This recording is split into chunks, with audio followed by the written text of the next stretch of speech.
আমার স্বামী আমার সাথে ঠিকমতো কাজ করতে পারে না, তাই দেবর আমার সাথে ৩ ঘন্টা যেভাবে কাজ করল। গল্পটি সম্পূর্ণ শুনলে আপনাদের মেশিন দিয়ে টপ টপ করে পানি চলে আসবে। আপনারা হাতের কাজ করতে বাধ্য হবেন, তাই হাতের কাজ করার আগে অবশ্যই হাতের কাছে টিস্যু রাখবেন বন্ধুরা। আমার নাম নেহা এবং আমি এখন ২৮ বছর বয়সী। আমাদের বিবাহ হয়েছে ৪ বছর হয়ে গেছে, কিন্তু এখনও আমাদের কোনো সন্তান নেই। আমার স্বামী অমিত একটি প্রাইভেট কোম্পানিতে চাকরি করেন এবং শহরে থাকেন। তিনি খুব পরিশ্রমী, কিন্তু তার কাছে আমার জন্য একেবারেই সময় নেই। আমাদের বিবাহিত জীবন শুধু একটা আনুষ্ঠানিকতা হয়ে দাঁড়িয়েছে। আমি চাইলেও তাকে আমার কষ্টের কথা বলতে পারি না। আমাদের বাড়ি গ্রামে, যেখানে আমার শাশুড়ি, শ্বশুর এবং দেবর থাকেন। আমার দেবর রাহুলের বয়স ৩০ বছর। তিনি গ্রামেই থাকেন এবং পুরোপুরি কৃষিকাজের দেখাশোনা করেন। তার শরীর মজবুত এবং সুঠাম, কারণ তিনি দিনরাত পরিশ্রম করেন। গ্রামে তার খুব সম্মান আছে, কারণ তিনি দায়িত্বশীল এবং বুদ্ধিমান ব্যক্তি। রাহুলের বিয়ে হয়েছে পুনম ভাবির সাথে এবং তাদের ২টি ছেলে আছে। তিনি তার স্ত্রীকে খুব ভালোবাসেন এবং সবসময় তাকে খুশি রাখার চেষ্টা করেন। তার জীবন পুরোপুরি তার পরিবারকে কেন্দ্র করে ঘোরে।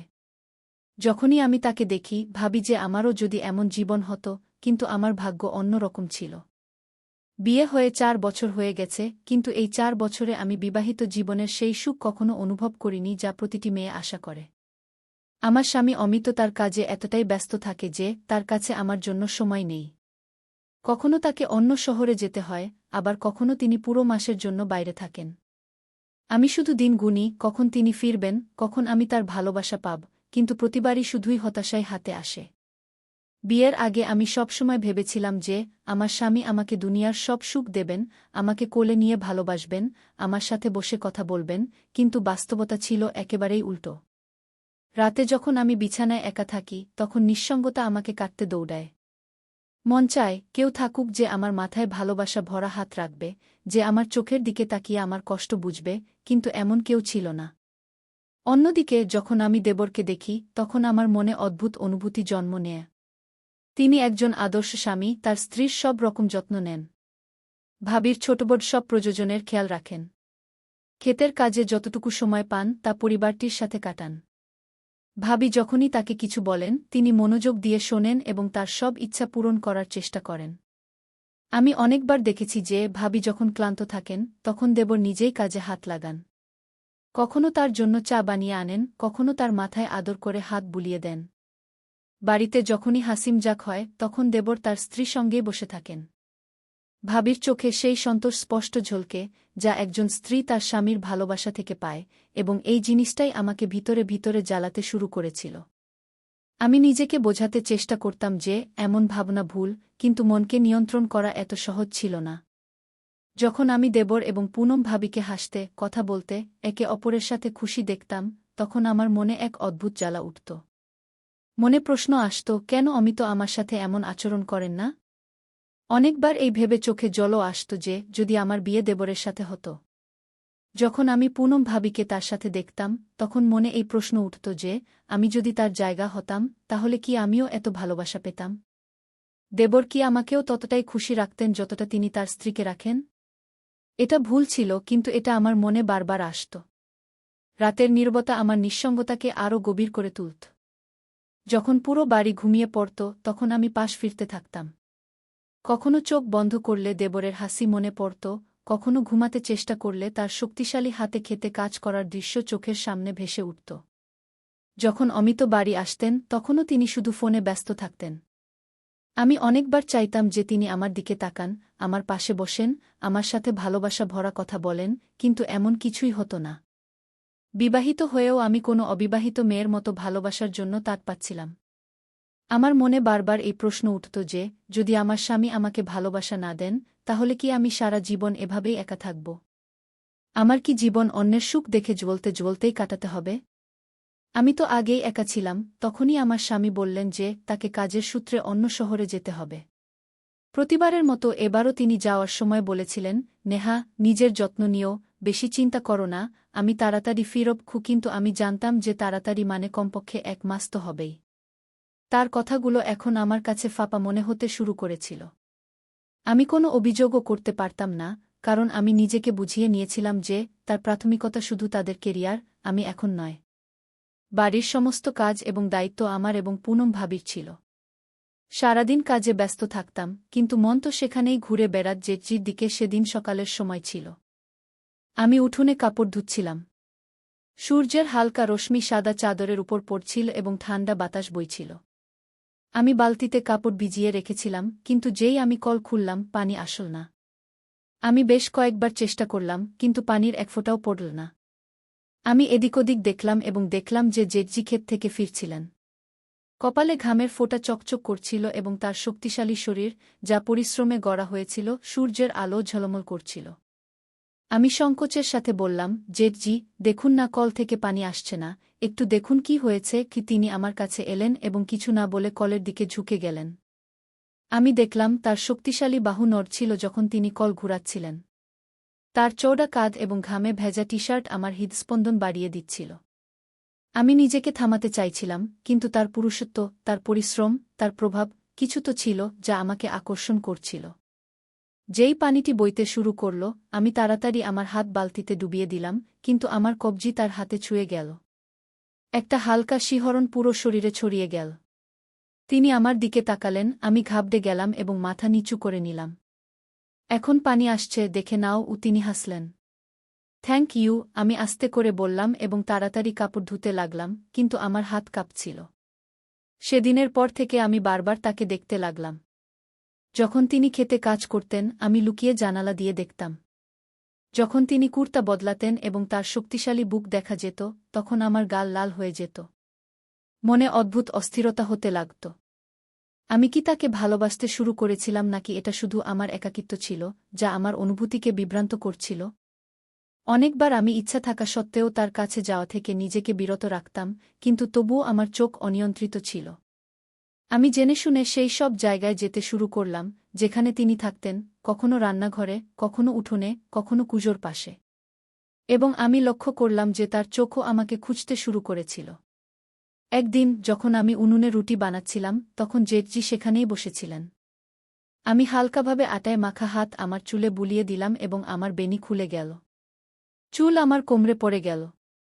আমি দেখলাম তার চোখ আমার উপর স্থির হয়ে গেছে। আমার হৃদয় জোরে ধড়ফড় করতে লাগল।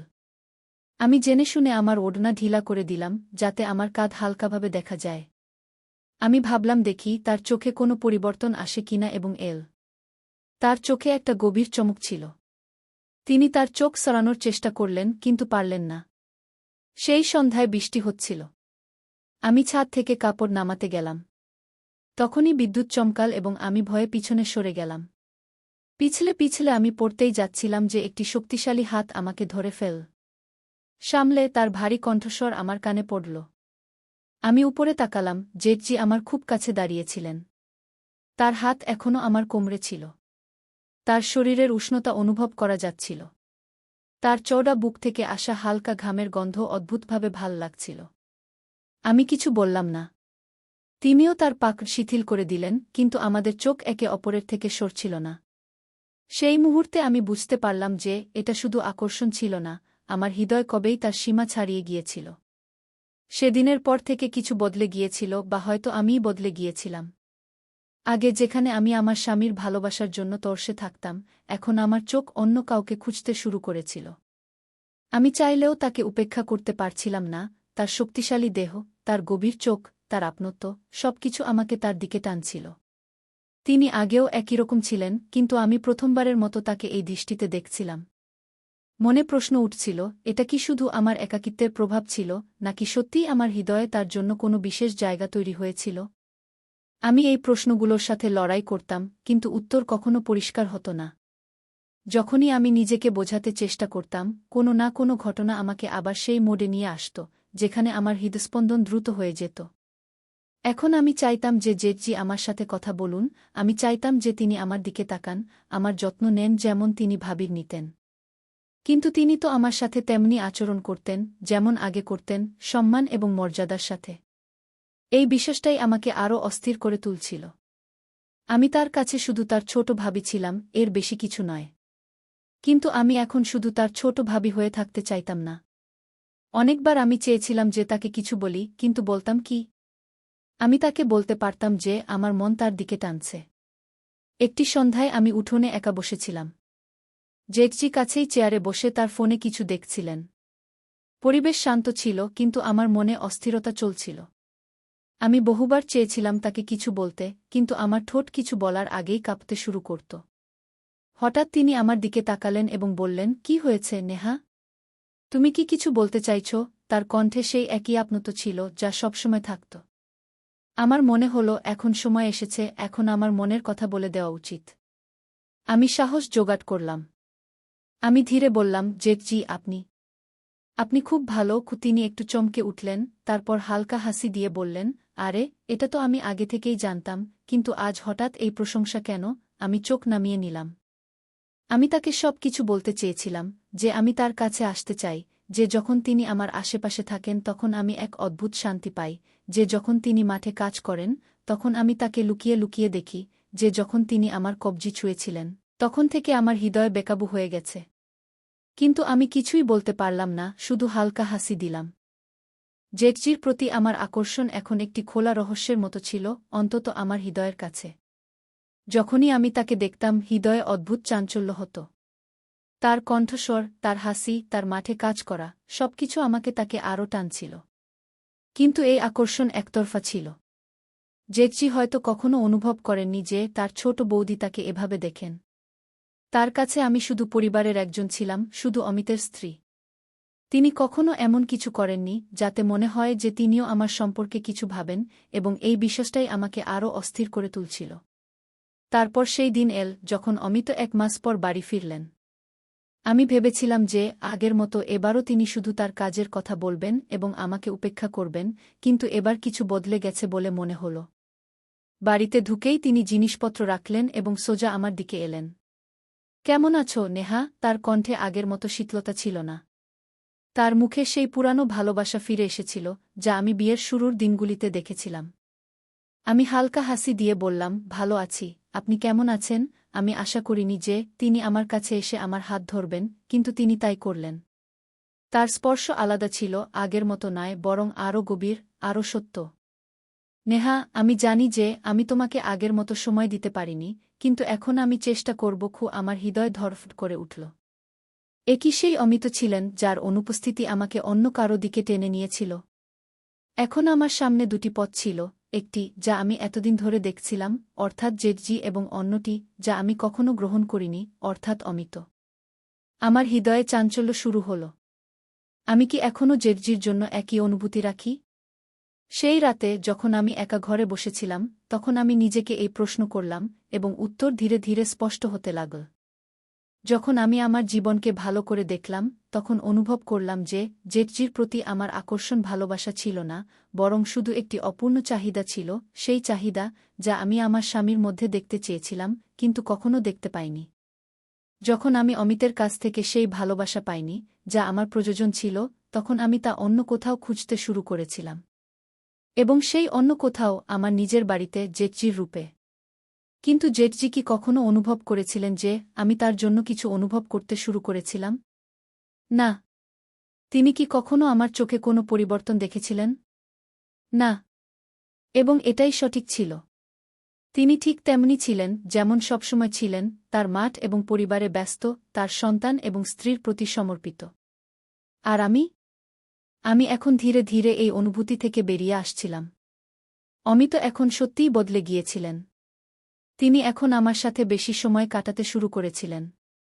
রাতে যখন আমি পাশ ফিরতাম তখন তিনি আমার হাত ধরে ঘুম পাড়াতেন।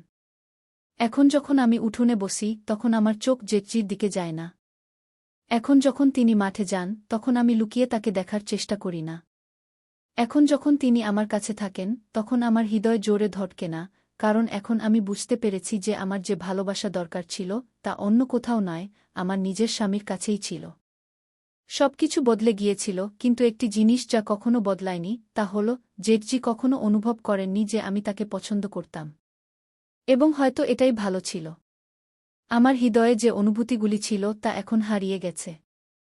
জেঠজি এখনও একই রকম হাসি খুশি, তার কাজে ব্যস্ত, তার স্ত্রী এবং সন্তানদের সাথে খুশি। আমি এখনও সেই একই বাড়িতে আছি, কিন্তু এখন আমার মনোযোগ শুধু আমার স্বামী এবং আমার বিবাহে। কখনো কখনো কিছু ভালোবাসা শুধু অনুভূতি হয়ে থাকে, কাউকে জানানো ছাড়াই। তো বন্ধুরা, একজন নারীর জন্য ভালোবাসা শুধু একটি অনুভূতি নয়, বরং তার পুরো বিশ্ব। যখন সে তার স্বামীর কাছ থেকে সেই ভালোবাসা পায় না, যা তার প্রয়োজন, তখন তার হৃদয় বিচলিত হতে শুরু করে। নেহার সাথেও এমনটাই হয়েছিল। অমিত যদি সময়মতো না বদলতেন, তাহলে হয়তো তার একাকিত্ব তাকে এমন পথে নিয়ে যেত, যেখানে দুটি পরিবার ধ্বংস হতে পারত, তার নিজের এবং তার জেঠের। তাই প্রত্যেক স্বামীর বুঝতে হবে যে, তার স্ত্রী শুধু রুটি বানানো এবং ঘর সামলানোর জন্য নয়, তারও ভালোবাসা, সম্মান এবং আপনত্ব প্রয়োজন। যদি সে এসব না পায়, তাহলে সে অন্য কোথাও ভালোবাসা খুঁজতে শুরু করে, এবং এটাই যেকোনো সম্পর্ক ভাঙার সবচেয়ে বড় কারণ হয়ে দাঁড়ায়। আপনার এই গল্পটি কেমন লাগল? যদি আপনার এই গল্পটি পছন্দ হয়ে থাকে, তাহলে লাইক করুন, কমেন্ট করে আপনার মতামত জানান এবং আমাদের চ্যানেল সাবস্ক্রাইব করুন, যাতে এরকম আরও হৃদয়স্পর্শী গল্প আপনার কাছে পৌঁছাতে পারে। ধন্যবাদ।